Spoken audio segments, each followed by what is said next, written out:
Nebuchadnezzar the king made an image of gold, whose height was 60 cubits, and the breadth thereof 6 cubits. He set it up in the plain of Dura, in the province of Babylon. Then Nebuchadnezzar the king sent to gather together the princes, the governors, and the captains, the judges, the treasurers, the counselors, the sheriffs, and all the rulers of the provinces, to come to the dedication of the image which Nebuchadnezzar the king had set up. Then the princes, the governors, and captains, the judges, the treasurers, the counselors, the sheriffs, and all the rulers of the provinces were gathered together unto the dedication of the image that Nebuchadnezzar the king had set up, and they stood before the image that Nebuchadnezzar had set up. Then an herald cried aloud, To you it is commanded, O people, nations, and languages, that at what time ye hear the sound of the cornet, flute, harp, sackbut, psaltery, dulcimer, and all kinds of music, ye fall down and worship the golden image that Nebuchadnezzar the king hath set up. And whoso falleth not down and worshippeth, shall the same hour be cast into the midst of the burning fiery furnace. Therefore at that time, when all the people heard the sound of the cornet, flute, harp, sackbut, psaltery, and all kinds of music, all the people, the nations, and the languages fell down and worshipped the golden image that Nebuchadnezzar the king had set up. Wherefore at that time certain Chaldeans came near and accused the Jews.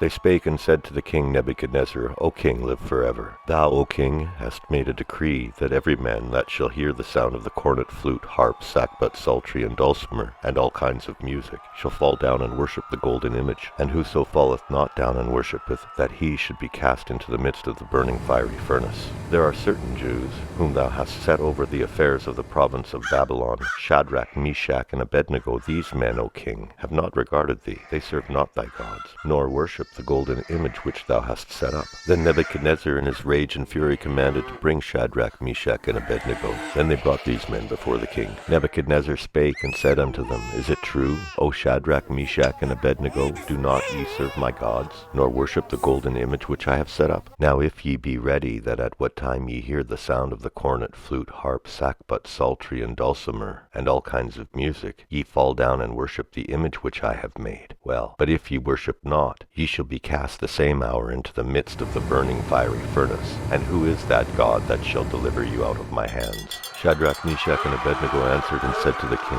O Nebuchadnezzar, we are not careful to answer thee in this matter. If it be so, our God whom we serve is able to deliver us from the burning fiery furnace, and he will deliver us out of thine hand, O king. But if not, be it known unto thee, O king, that we will not serve thy gods, nor worship the golden image which thou hast set up. Then was Nebuchadnezzar full of fury, and the form of his visage was changed against Shadrach, Meshach, and Abednego. Therefore he spake and commanded that they should heat the furnace 7 times more than it was wont to be heated. And he commanded the most mighty men that were in his army to bind Shadrach, Meshach, and Abednego, and to cast them into the burning fiery furnace. Then these men were bound in their coats, their hosen, and their hats, and their garments, and were cast into the midst of the burning fiery furnace. Therefore, because the king's commandment was urgent, and the furnace exceedingly hot, the flames of the fire slew those men that took up Shadrach, Meshach, and Abednego. And these 3 men, Shadrach, Meshach, and Abednego, fell down bound into the midst of the burning fiery furnace. Then Nebuchadnezzar the king was astonished, and rose up in haste, and spake, and said unto his counselors, Did not we cast 3 men bound into the midst of the fire? They answered and said unto the king, True, O king. He answered and said, Lo, I see 4 men loose, walking in the midst of the fire, and they have no hurt, and the form of the 4th is like the Son of God. Then Nebuchadnezzar came near to the mouth of the burning fiery furnace, and spake and said, Shadrach, Meshach, and Abednego, ye servants of the Most High God, come forth and come hither. Then Shadrach, Meshach, and Abednego came forth of the midst of the fire. And the princes, governors, and captains, and the king's counselors, being gathered together, saw these men, upon whose body the fire had no power, nor was an hair of their head singed, neither were their coats changed, nor the smell of fire had passed on them. Then Nebuchadnezzar spake and said, Blessed be the God of Shadrach, Meshach, and Abednego, who hath sent his angel, and delivered his servants that trusted in him, and have changed the king's word, and yielded their bodies, that they might not serve nor worship any god except their own God. Therefore I make a decree that every people, nation, and language, which speaketh anything amiss against the God of Shadrach, Meshach, and Abednego, shall be cut in pieces, and their houses shall be made a dunghill, because there is no other God that can deliver after this sort. Then the king promoted Shadrach, Meshach, and Abednego in the province of Babylon.